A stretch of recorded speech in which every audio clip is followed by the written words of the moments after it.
અરે ઓછું નાક પણ અસલી નાક. MDH કાશ્મીરી લાલ મરચાની પાવડર. ત્યારે પ્લેન ક્રેશ દુર્ઘટનામાં જ્યાં એક તરફ તપાસનો ધમધમાટ હજુ પણ યથાવત છે, ત્યારે યુકેનું ડેલિગેશન પહોંચ્યું હતું અને દુર્ઘટના સ્થળ પર આ ડેલિગેશન દ્વારા તપાસ હાથ ધરવામાં આવી છે. લગભગ 2 કલાક સુધી ક્રેશ સાઇટ પર યુકે ડેલિગેશન દ્વારા લગાતાર તપાસ હાથ ધરવામાં આવી અને દુર્ઘટના સ્થળ પર તપાસ કરી તેના કેટલાક નમૂના પણ એકત્ર કરવામાં આવ્યા છે અને આ બાબતે હવે વધુ ડિટેલમાં તપાસ કરવામાં આવશે.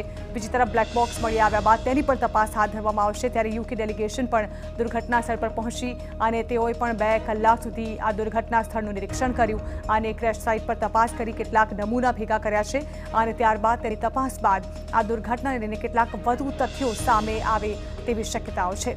જ્યાં એક તરફ લગાતાર 3 દિવસથી કાટમાળ હટાવવાની કામગીરી ચાલી રહી છે, બીજી તરફ આ દુર્ઘટના કેમ સર્જાઈ, એવી તો કઈ ટેકનિકલ ખામી સર્જાઈ હતી જેને કારણે આટલા બધા લોકોનો ભોગ લેવાયો છે તે બાબતે પણ તપાસ કરવામાં આવી રહી છે. ત્યારે દેશ અને દુનિયાભરમાં આ દુર્ઘટનાને પગલે નોંધ લેવાઈ છે, જેને પગલે આજે યુકેનું એક ડેલિગેશન જે છે તે ખાસ ભારત આવ્યું છે અને તે અમદાવાદ પહોંચ્યું હતું, જ્યાં તેઓએ દુર્ઘટના સ્થળ પર પહોંચી અને દુર્ઘટના સ્થળની તપાસ કરી છે. લગાતાર 2 કલાક સુધી આ ડેલિગેશન જે છે તે અહીં રોકાયું હતું અને અલગ અલગ એંગલથી તપાસ કરી નમૂના એકત્ર કરવામાં આવી રહ્યા છે. આ દુર્ઘટના જે પ્રકારે સર્જાઈ છે, કદાચ અમદાવાદ વાસીઓ તેને ક્યારેય નહીં ભૂલી શકે, પરંતુ અનેક અટકળો બાદ ખરેખર તપાસ બાદ સામે આવશે કે આખરે આ દુર્ઘટના પાછળનું ખરું કારણ શું હતું.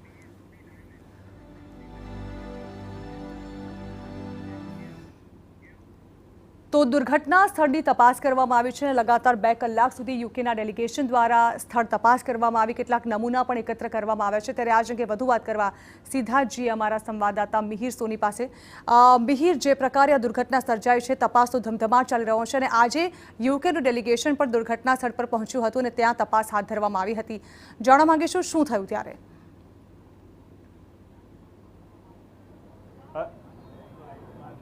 જાણા પ્લેન ક્રેશ થયાના આ દુર્ઘટનાના સતત 3જા દિવસે પણ તમામ એજન્સીઓ છે કે તે તપાસ જે છે તે કરી રહી છે.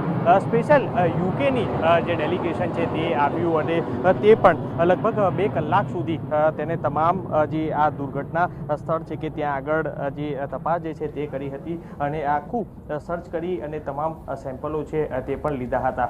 આ દુર્ઘટના પાછળ શું જવાબદાર છે જેને લઈને તમામ એજન્સીઓ છે તે તો તપાસ કરી રહી છે. ત્યારે બીજી બાજુ આજે સતત 3જા દિવસે પણ અલગ અલગ જે એજન્સીઓ દ્વારા જે સેમ્પલ જે છે તે લેવામાં આવ્યા હતા. હું એક વખત કેમેરા પર્સન કહીશ કે જે આ દ્રશ્યો છે કે જે NDRF, STRF સહિત જે તમામ એજન્સીઓ છે કે જે એજન્સી દ્વારા પણ આ જે કાટમાળ છે તેને હટાડી અને જે તપાસ જે છે તે કરવામાં આવી રહ્યો છે. વહેલી સવારે જ જ્યારે જે આ પ્લેનનો પાછળનો ભાગ જે ટેલ છે તેને હટાડવામાં આવી રહ્યું હતું અને તે સમયે પણ એક એર હોસ્ટેસનો મૃતદેહ છે તે મળ્યો હતો. તેના શરીરના અત્યારે થોડીક જ વાર પહેલા જે અંગો છે કે તે પણ મળી આવ્યા છે. હાલ તેને પણ PM અર્થે ખસેડવામાં આવ્યા છે. સાથે જ જોઈ શકાય છે કે જે NDRF દ્વારા સતત તમામ જગ્યા જે આખું જે છે તે કોર્ડન કરી અને એજન્સીઓ દ્વારા પણ જે તપાસ જે છે તે કરવામાં આવી રહી છે. મહત્વની વાત છે કે જે અહીંયાની કામગીરી હોય કે અથવા જે મૃતકના પરિવારજનોને મૃતદેહ મળી રહે તે માટે રાજ્યના ગૃહમંત્રી અને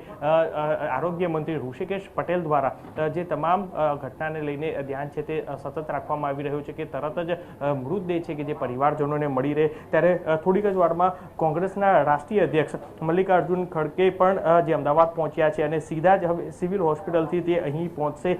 તેમની સાથે જે AICCનું પ્રતિનિધિ મંડળ છે તે આ ઘટના સ્થળે છે તે અહીં પહોંચશે કે જેમાં મલ્લિકાર્જુન ખડગે, DK શિવકુમાર, પવન ખેરા, મુકુલ વાસનિક, નાસિર હુસેન સહિતના નેતાનું જે પ્રતિમંડળ છે કે જે આ પ્લેન ક્રેશની સ્થળ ઉપર પહોંચી અને તમામ જે ઘટના કઈ રીતના બની હતી તેનો તાજ છે તે મેળવશે. હાલ અલગ અલગ દિશામાં તપાસ છે તે સતત થઈ રહી છે. યુકેનું ડેલિગેશન છે તે સતત 2 કલાક સુધી આ આખું સ્થળનું જે છે કે તેનું નિરીક્ષણ છે તે કરવામાં આવ્યું હતું અને તેની સાથે જ તેને તમામ જે એજન્સીના જે સેમ્પલ છે તે સેમ્પલ લેવામાં આવ્યા હતા. સાથે જ આજે 3જા દિવસે પણ આ JCB સેન દ્વારા પણ એક જગ્યાએ આખો કાટમાળ છે તે કાટમાળ અહીં રાખવાનો જે છે તે પણ પ્રક્રિયા છે તે કરવામાં આવી રહી છે. એટલે હાલ અલગ અલગ એજન્સીઓ દ્વારા અત્યારે હાલ જે તપાસ જે છે તે તપાસ કરવામાં આવી રહી છે. ત્યારે હાલ થોડીક જ વારમાં જે આ કોંગ્રેસનું પ્રતિનિધિ મંડળ છે કે તે પહોંચશે અને સ્થળ ઉપર છે તે તપાસ કરશે.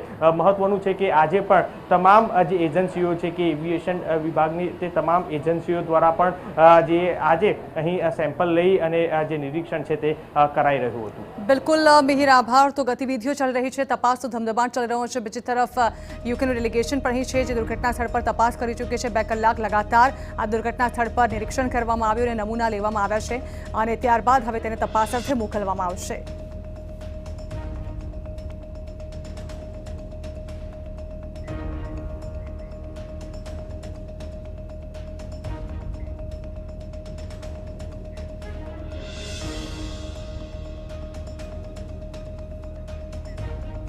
તો 2 કલાક સુધી ક્રેશ સાઇટની તપાસ કરવામાં આવી હતી. હજુ પણ જે કાટમાળ છે તે કાટમાળ યથાસ્થિતિ જોવા મળી રહ્યો છે. ધીમે ધીમે તેને હટાવવાની કામગીરી કરવામાં આવી રહી છે અને આજે જે મહત્વપૂર્ણ ટેલ જે છે પ્લેનની તે ફસાયેલી હતી અતુલ્ય હોસ્ટેલ 2ના ભાગમાં, તેને કાઢવાની પણ કામગીરી મહા મહેનતે કરવામાં આવી.